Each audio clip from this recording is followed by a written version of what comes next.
It's day 4 of my project sticking experiment. Doing 15 minutes a day, only on one stuckish project. Alright, are we hearing any audio? 15 minutes a day. Yep, that seems to be working.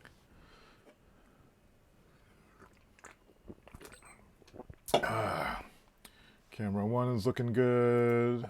Camera 2 is pointing at my feet. So that's fine. Using SanDisk today.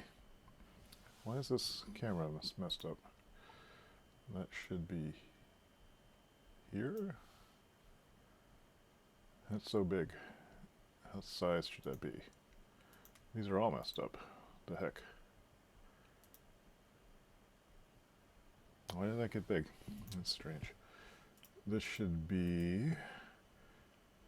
What I'm looking at here is the size of this window, webcam window. It should be 322 by 184.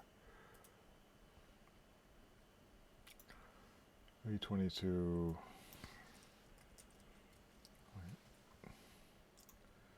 It's more like it. This should be 322 by 184.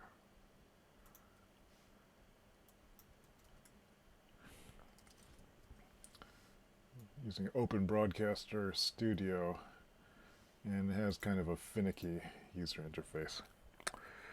But anyway, it's almost 7 a.m. What are we doing today? We are continuing the project work. I'm doing this 15-minute a day, first thing in the morning push. The theory being that spending the first 15 fresh minutes of the day on my own projects will help me feel better about making overall progress on my goals, and then I can go and do the other things. The wrinkle is today that I'm not fresh at all because I woke up at 2 a.m. like 5 hours ago. Maybe to run out of juice. Because I had a bad stomach problems last night, so I kept waking up. So around 3:30, 4 o'clock, I just woke up and just read Apple News for a while, and then did some documentation work while I was somewhat refreshed. I'd gotten like about 4 hours of sleep, I think. But I'm feeling less fresh now, so we'll see how that works. Should I start doing this now, or should I review? Let us review. Let me switch to the desktop. And here's the Quiver. This is the journaling notebook I use. It's one called Quiver. It's by a company called Happen Apps. It's similar to Scrivener, but it's much more programmer friendly. It has all these different text editing modes like Markdown, which is one I use a lot in my other work. And so it's similar to Scrivener, somewhat similar to Evernote, but I just find that its text formatting works much better for me than those programs. I mean, we can just do we even have Scrivener still up? It's probably been a while since I've run this. Let's compare, why don't we? Desktop 3, Scrivener, and it kind of looks similar. There's a double mode, I think. I forgot how this works. Window. I used to use this quite a bit, but not these days. Since going to no, the wrong split. Switching to the Quiver, which I like much better. Vertically, yeah, so you can kind of get a similar view working in these, but there's something a little bit horsey about the layout rules in Scrivener that I don't like. There's just little things that are off about it, and Evernote I never got into because it didn't have a split view like Scrivener does, though you can kind of fake that. Anyway, you just close that and go back to Quiver. So I might as well just start. So where did we leave off? The project is this week is working on this. Having trouble stringing words together this morning. Let me focus. I can't even see very clearly right now.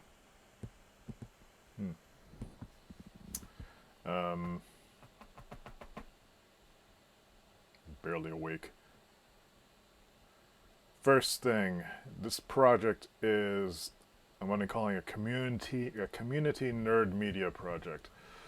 The idea is that there are a lot of people in the area, in my local area, that are doing cool things, but I just don't know about them, and other people don't know about them. But I know they're happening, and it would be nice if there was some kind of media presence that helped draw us all together. It's been an ongoing challenge for me to find, a community to contribute to that meets my particularly nerdy needs. So this combines a bunch of different things. Specifically, there's a twofer for this. I can actually use the design on this on my new website because I'm moving away from the blog format and more to a research or resource-oriented format, which is somewhat similar to what I want to do with the nerd website. So if I make some progress on this, then I'll be able to repurpose that work for my own website, I think. There's a lot of technology that has to happen too, because I'm switching from WordPress to something called Metalsmith, which is a static site generator, which means I need a whole new design. Which means I need to look at this. So anyway, I'm going to start my timer. Beep. 15 minutes is what I'm going to spend on this, and let me review the work I did yesterday. This is day 4. I started this on Monday. Mission statement. I had a realization that my motivation does seem to come primarily from shared interests with other people. Just refining that. Sometimes it's the sense of community. It's also a desire to be around other weird, ambitiously creative people like myself. Arranging for more pleasant, social, geeky-themed events in my living room cafe will bring more creative interdependence into my life, theoretically improving it.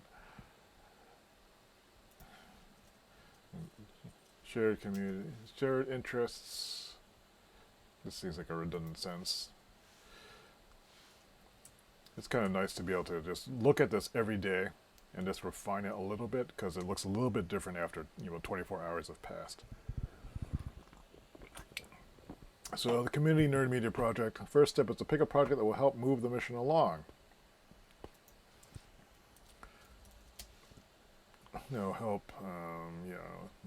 like the wording there.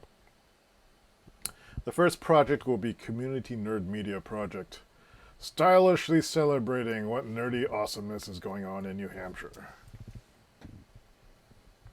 There will be a web presence and a print component. I will create a local group of interested contributors and collaborators. As a bonus, the pursuit of this project will create resources that I can also use for my own website. That is an awkward sentence. As a bonus,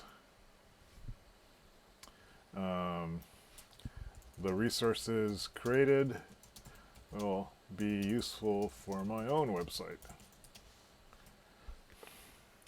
The CNMP emphasis will be on people I know who are doing nerdy cool things, showcasing the work of area nerds, be a publishing beacon for area nerds.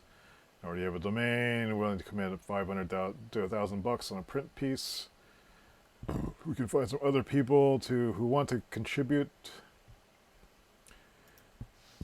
What I need now is a design to start from, so that's what I'm working on now. This review took about 3 minutes. Semantic HTML.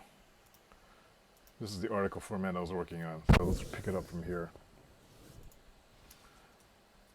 The article type, basic resource collection. Oops. So what I started doing yesterday was creating a taxonomy of sorts of different things that would go in an article format. So basically this is the metadata. So there's titles, topics, motivation, statement, expectations, insights, related projects,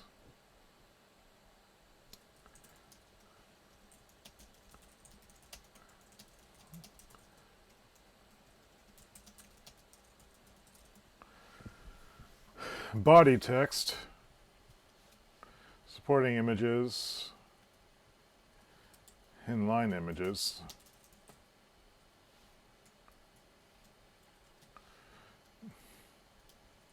tables with callouts, side principal, side insight. So this is not a bad starting point. I've kind of merged here the needs of my own website with the needs of the Nerd project. We'll make a note of that. This first format combines my website needs with the CNMP needs. And that might not be too much of a conflict. So having this, now let's actually convert this into some semantic HTML. And it doesn't seem like a lot to do, but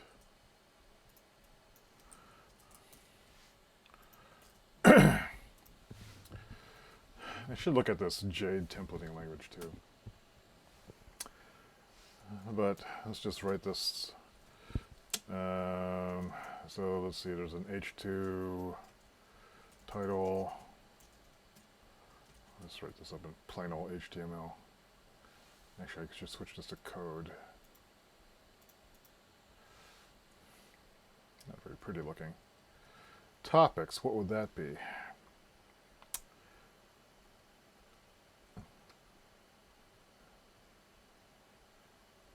Let's just make that a div.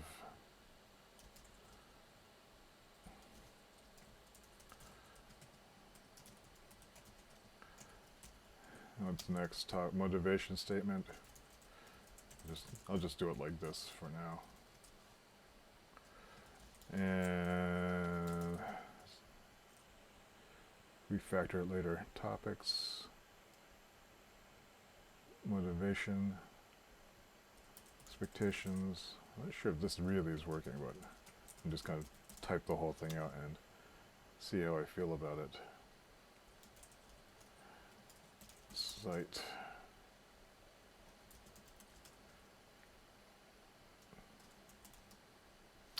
Could be multiple ones.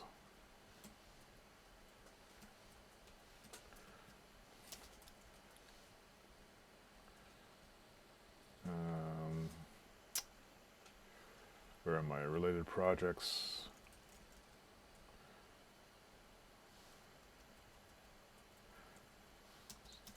Title of topic. So I guess what is a topic though?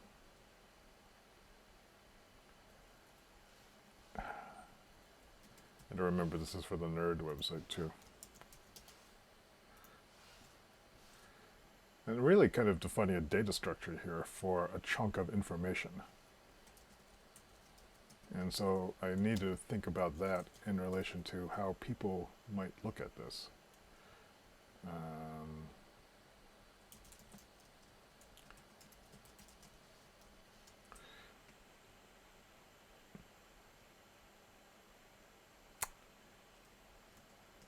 Div. I don't like this.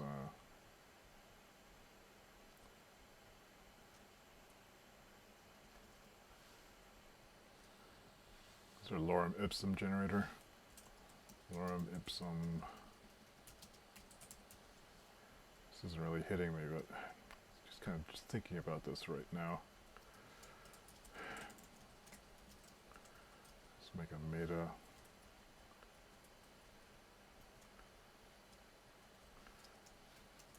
I'm going to remove these insight classes.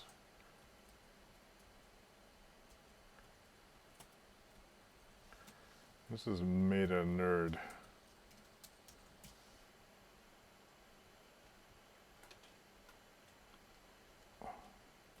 Statement.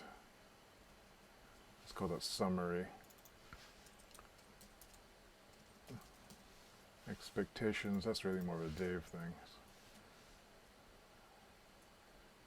Related. Div class equals meta explore. Or meta related. I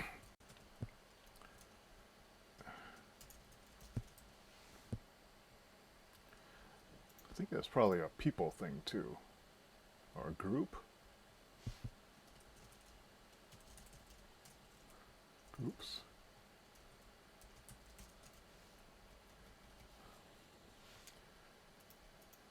Div classes equals content.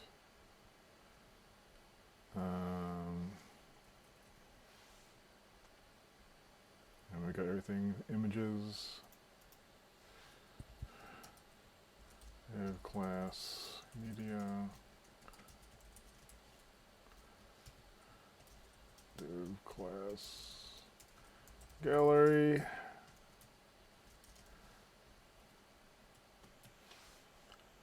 I think that's kind of what we have. And then I guess I need to generate some sample content and some sample styles. Let's add another text block to this. How do I do that? Command enter, shift enter, shift enter, and markdown cell. What will we find for this?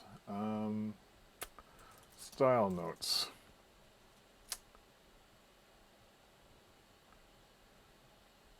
The first, let's call this markup. Page design 1, or page content, narrowed page content 1, style 1. I am imagining one large image, text on bottom or right side, callouts floating on large image bottom,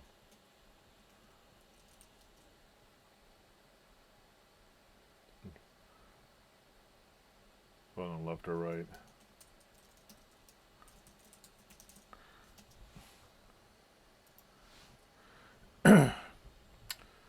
So what am I imagining? I'm imagining pretty straightforward, just a very simple layout that looks like, let's see, what would it look like? Yeah, I'm really just thinking,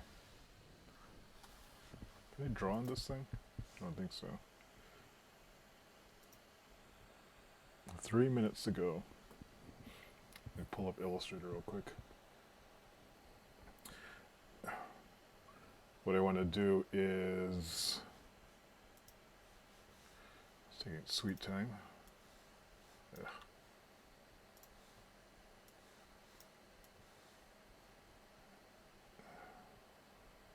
Good Lord, what have they done to Illustrator? This is like a new update. You know, so like basically, if this is a page, you know, I just want like a big image. So like this is like a image.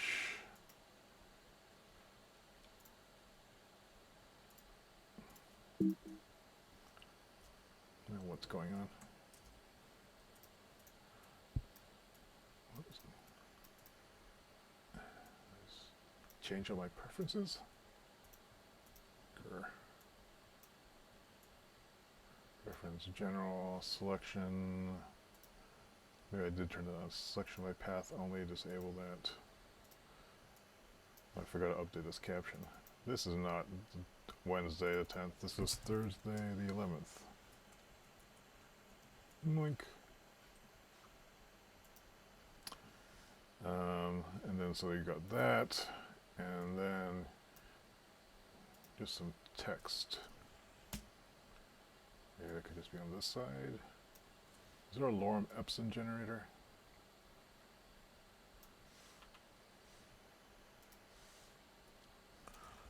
Lorem Ipsum.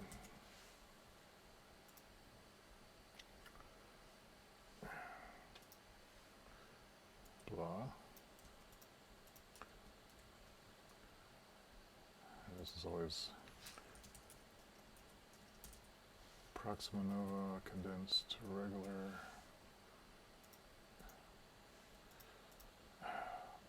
Looks terrible, but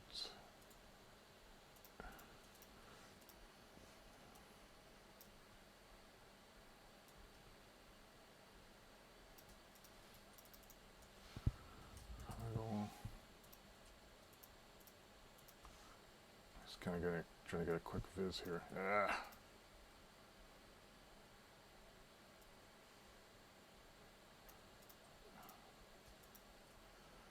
Sometimes this is, as you're just working through this,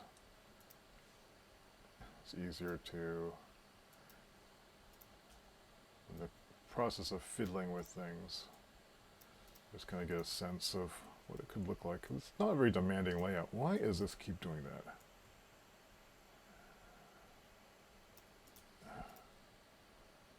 And then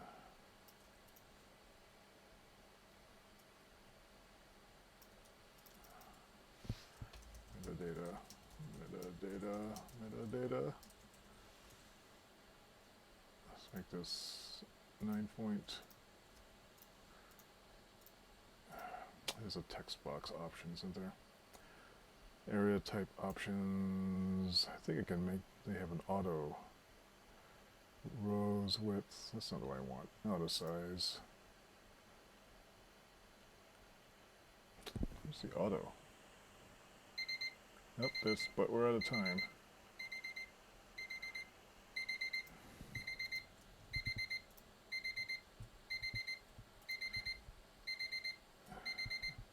And this is not a great layout, but it would probably do the job. Just save this somewhere. Save it to Dropbox. Projects. Why is this screwing up? Where would this be? Where would I put this? Do I still have my community project folder? Prod and clients. I do a nerd. Let's see, this is layout. So, 01. It's asking me this dialog box on this side. I mean, it's not much to look at, but it's something that's there at least. Close that. Let's pull up Quiver again. Content. Need a draft in Dropbox. Dave clients. Nerd. Layout. Style 01.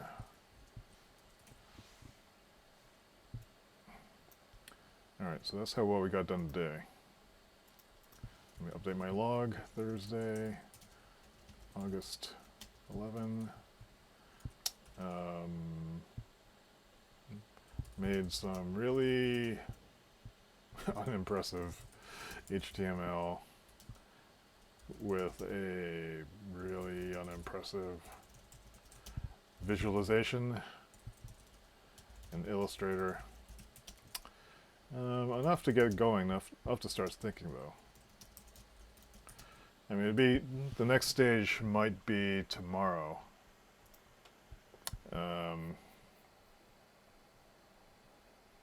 I was about to say to look at some design templates.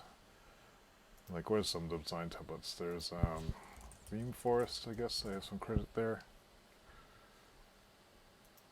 And not look at their WordPress themes, but look at their non-WordPress themes.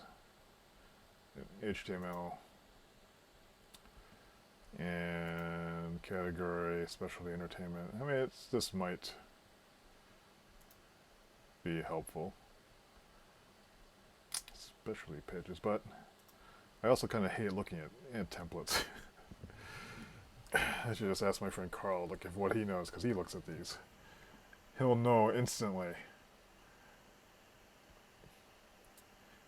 Let's look at one. I'm already angry. Yeah, I'm already tired of. I'm already tired of looking at this.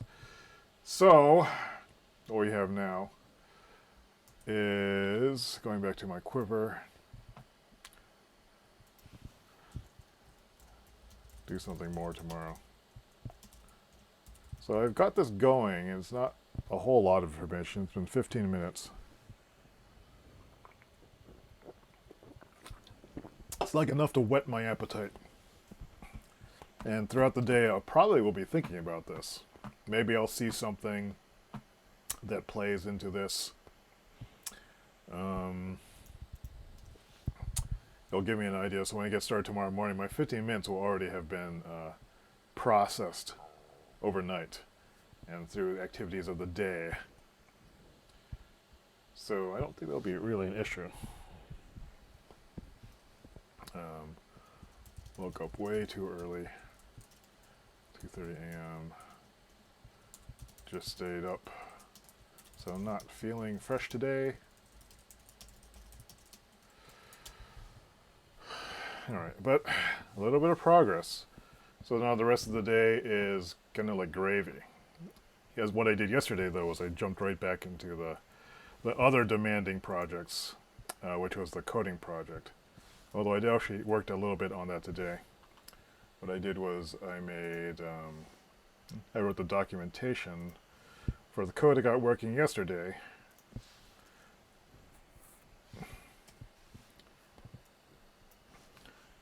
So let me show this. Yeah, I just worked on this module and I wrote this documentation. It's like really short. It's all basically implements something I'm calling a UNISYS, which is my universal messaging system that allows me to declare message handlers in any web app that's served by this one web server and communicate through that with other web apps.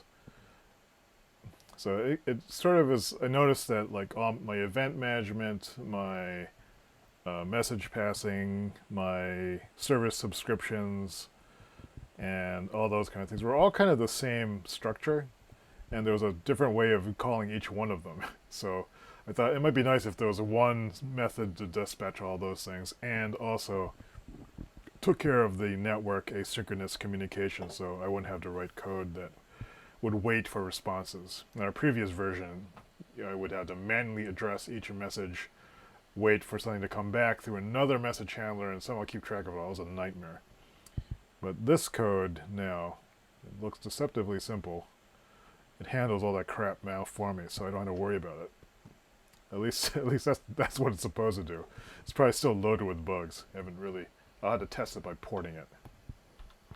But the next bit of stuff I need to work on is this transaction support. Right now I can send a single message back and forth. And let me see if that still works, actually. There's a bug in the server that keeps crashing it that I need to fix. But if I go and load this up, load up 2 instances of it.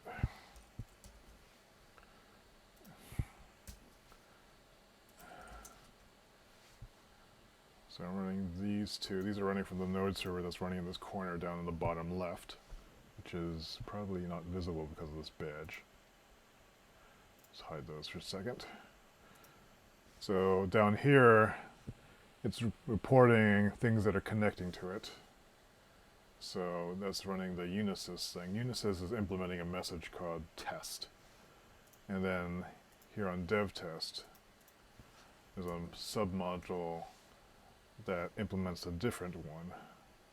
So this testing button that I have here, when I click that testing button, this side is supposed to respond, and it's also supposed to be echoed. in this server. Let me see if that still works.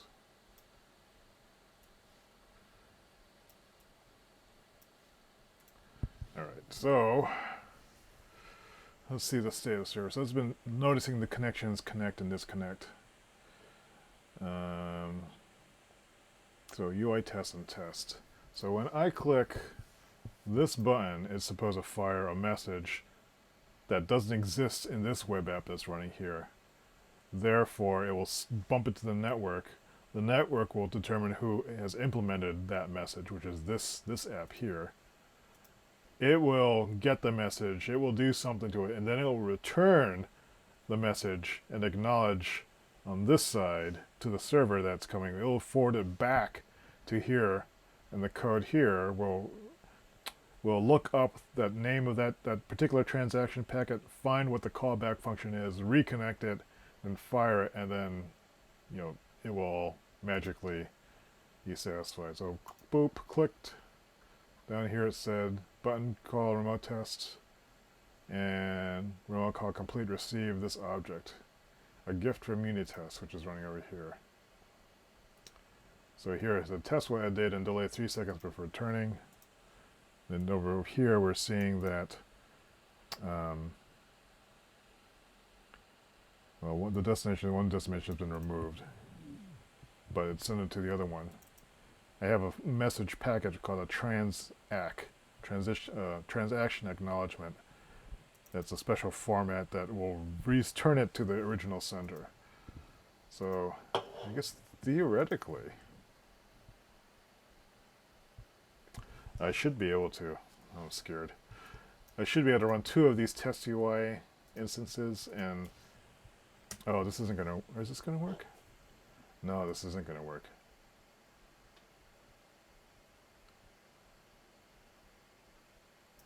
I need to. The network packet format won't be unique. So this might break in an interesting way. What I meant by that is, like, right now I'm doing the lookup based on the network packet IDs, and each network packet is unique. However, since each network packet is created in the local web app context, they start from the same number. So these actually will have overlapping numbers. I need to make those unique.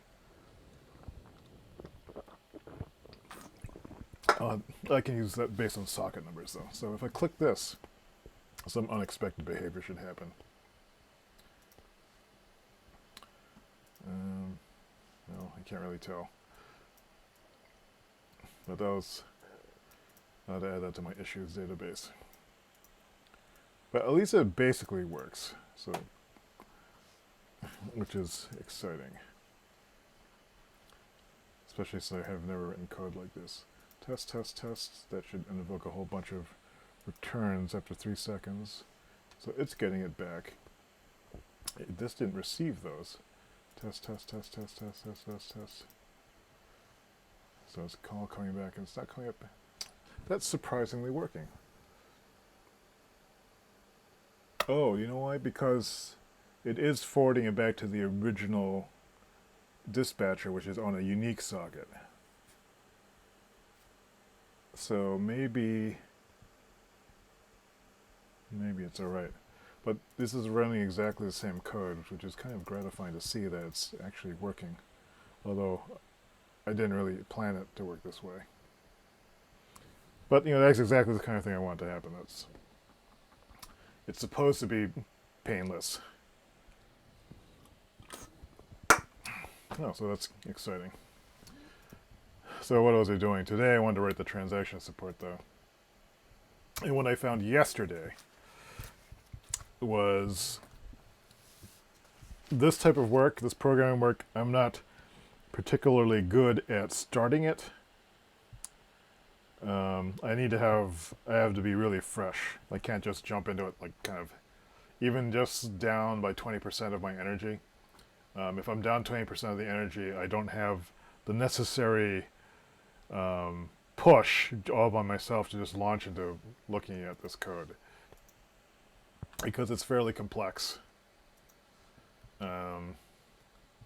I had to document it as I was doing it to remember what all these things did. This is a fairly complicated system at this point. I've at least honed down the message passing so I understand what it's supposed to do in what order. I've cleaned this up several times to make it understandable to me when I look at it.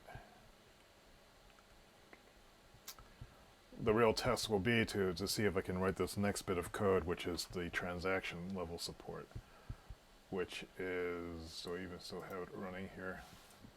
Let me close these things. So if I go back to GitHub, where's my wiki? Here. Close that. So the documentation I have for GitHub, so I can do these singular calls, like this is what the one I'm testing. It calls a message called my test service, and this callback function, if it's provided, will be invoked after my test service has returned some data, which is passed over here. If it's not defined on the local web app, it will go to the network, and it will do all the network, ship that message across to any implementer of that message. And then it waits to get it back through another series of callbacks. There's like 3 levels of callbacks going on. I think there's like 6 total. And then it will execute this function. But if I wanted to execute a number of calls in a row, but they have to finish each time, then I need to do more asynchronous programming. And so I could actually add another call down here, and then but you end up with a bunch of nested calls, and that looks stupid. It's exactly the kind of thing I hate about JavaScript. But JavaScript lets you do stuff like this, which is chain stuff together if you're clever about it. So and I got this idea from just looking at jQuery chains, and this is a pattern that you see a lot in JavaScript. That you create an object that you can then invoke. You can chain methods on it, and they execute one after the other one. So the idea here is create something called a button transaction, and then you do a call, which is like the message call thing. Then it will execute this function. Then you can call it again. You can define an error handler at this point onwards, or call. And then to execute it, I have an execute function that accepts the starting parameters, and this data packet, it gets passed on from call to call to call to call. So I think that will allow me to do like a multiple, a bunch of calls and transactions and functions in a row without having to write code that will, wait for the network packet to return and to match it up with whatever happened before, and where's the data, and nesting, all that stuff. This will be much easier to write, and since the way I've put this together is like you can create a button transaction object, and you initialize it each time so you can reuse this. And since the call structure is based on the work I just did, it should just work. And that would be amazing. Because you could debug something like this and then reapply it. And it initializes each time you execute it with a new set of data, which would create a new network packet. And it should just work. That would be incredible. Yeah, that would be amazing. So anyway, I'm going to write down what I just did. 15 minutes of the article format.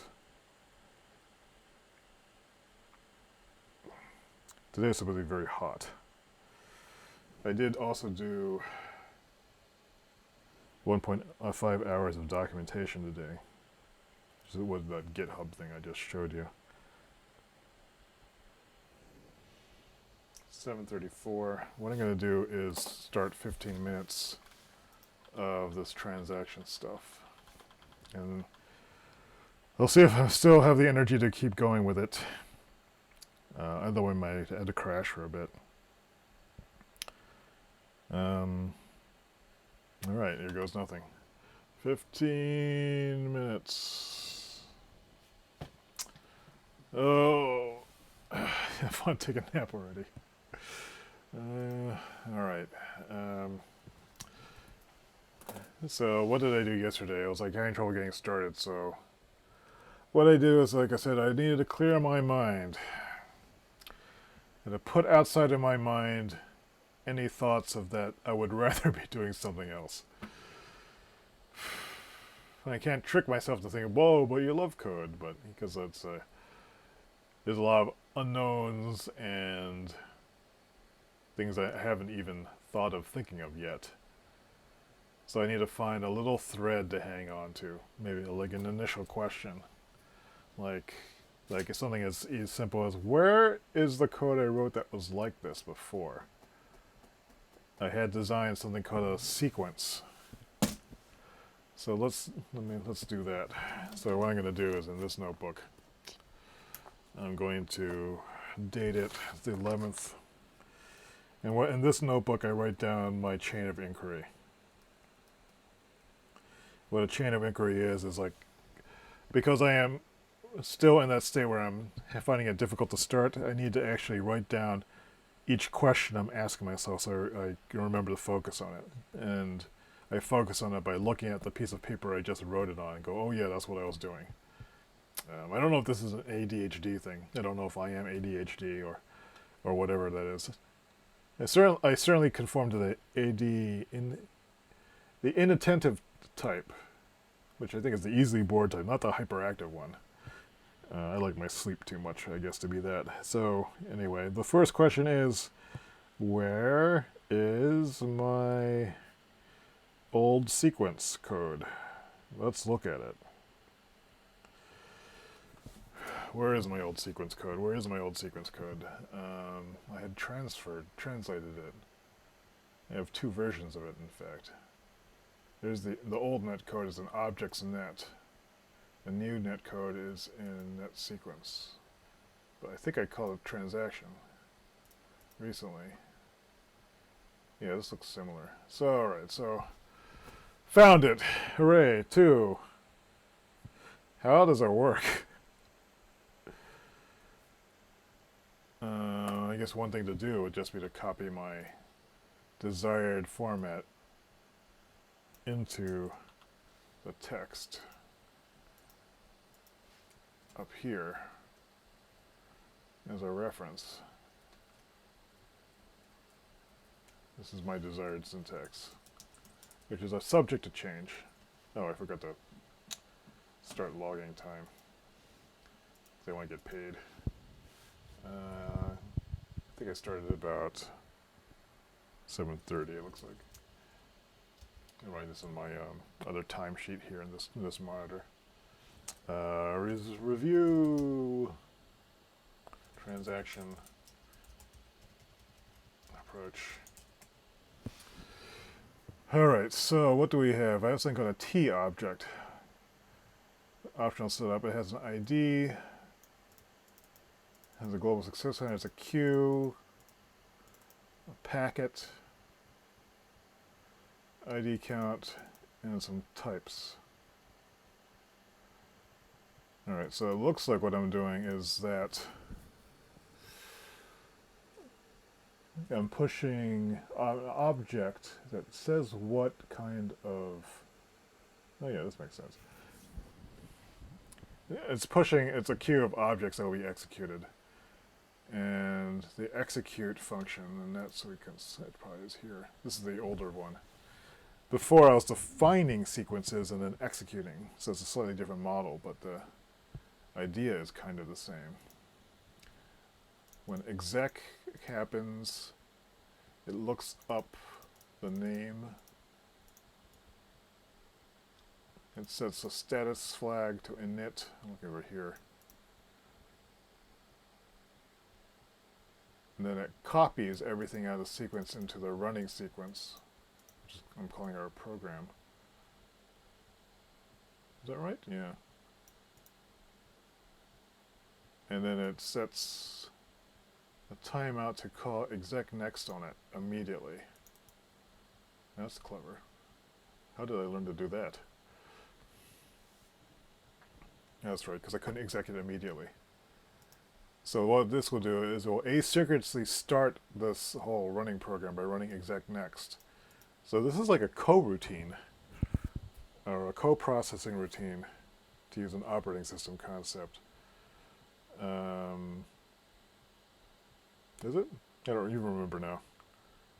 So it pulls an X object, which is the runtime object, pulls it off the running queue. It checks the type, and then it executes each ones by doing one of these various functions. Who runs push X object? That must be on these various requests. Yeah, okay. Yeah, so it just runs them. It runs exec next as long as there's one more left in the chain. That's pretty straightforward. And then these are the individual execution functions. Check data is the one that queues it. Do check data is the one that executes it. It doesn't look like I have that here. So this is the functions I had to duplicate. And, okay. That seems straightforward. Let's implement the shells for all of these then. So, we have a queue.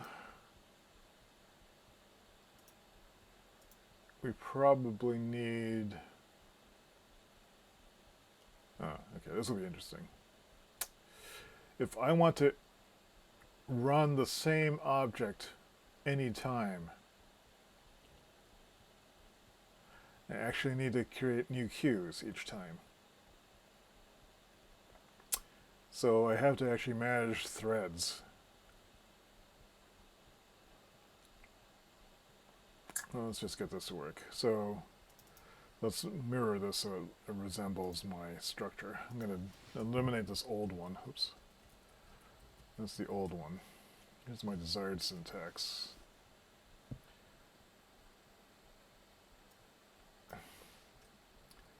Alright, so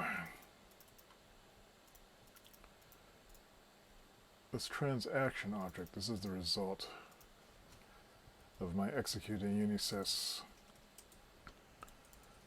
New transaction creates a new instance of a transaction object, or T object, which is what this is.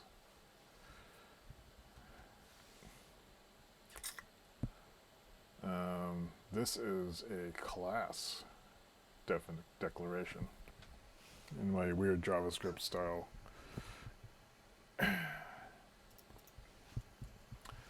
So we here, and then we want to be able to invoke on the object call and then and on error. So we have one that's called call. We have one that's called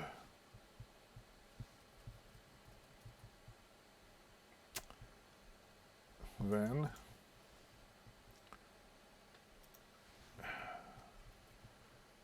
This is like something that's probably not supposed to be there. So we have two kinds. We have call and function. I think we need to find a few other ones.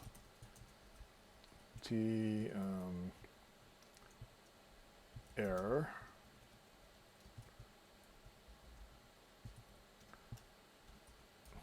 I'm trying to make enumerations here in a stupid way. So error handler, there'll be a timeout.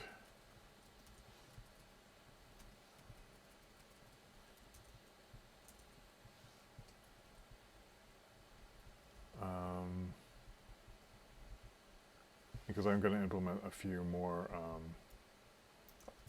program run types. So we'll have not only then, we'll have on error, and then we'll have an on timeout.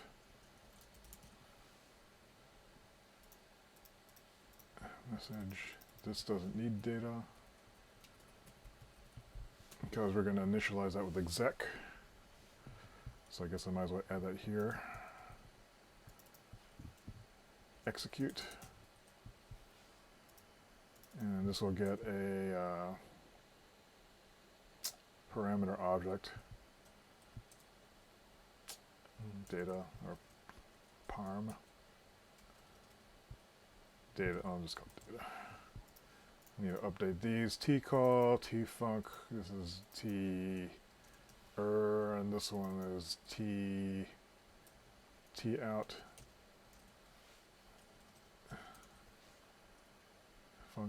Func. This one is not a, this is an immediate thing. This doesn't actually push anything. Start running. I thought I had another one.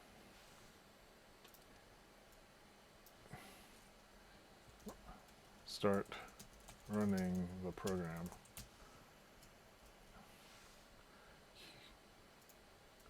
Q a call, Q a function, Q current error handler, Q current timeout handler. Screw the timeout handler for now. I don't even know what that means in the context of this system. Okay, so these are all the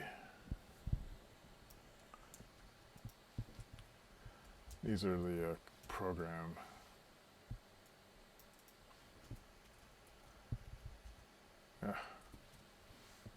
program types.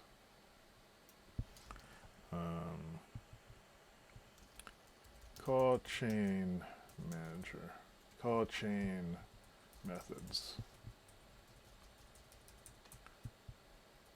Probably gonna need more. So there is no data here. There's only type and the message. And so each of these then needs an equivalent processor. But we might as well write the processor now. So I'm going to go back to my old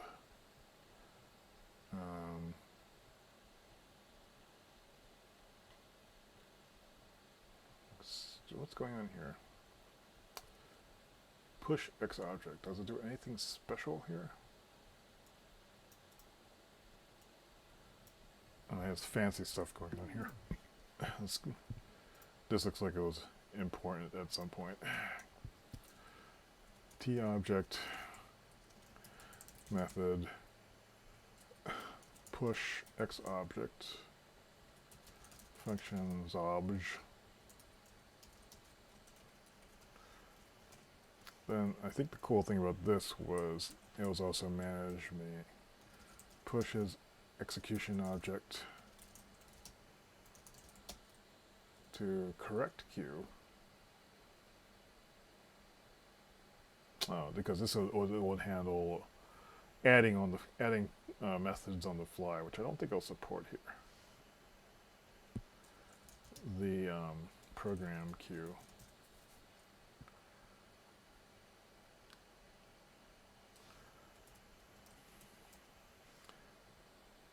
I'll make a note here. We have a program queue.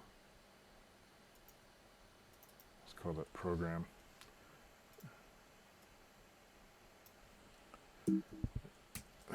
This program, or rather, let's call it this X program.